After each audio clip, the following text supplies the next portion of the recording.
how to size compressed air piping, step by step. Getting your compressed air pipe size right is essential. Too small, and you'll get pressure drop and wasted energy. Too big, and you'll overspend on materials. Let's go step by step on how to size your piping correctly. First, figure out how much airflow your system needs at peak demand, measured in CFM or cubic feet per minute. This isn't just your average use.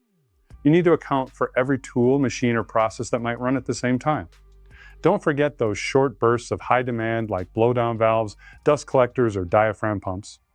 These can create sudden spikes that strain your system if they're not included in your total. And it's smart to add a buffer for small leaks or future expansion so your system won't be maxed out from day one. Next, measure the total length of your piping, including all fittings and bends. Each bend or tee adds resistance, so add about 5 feet of equivalent length for everyone. Now, use the pipe sizing chart. Match your maximum CFM with your equivalent pipe length, and it will show you the recommended pipe diameter. This ensures you keep pressure drop under 3 psi. A quick tip, if your calculation puts you at the upper end of the chart, size up. It's cheaper long-term than running into pressure problems later.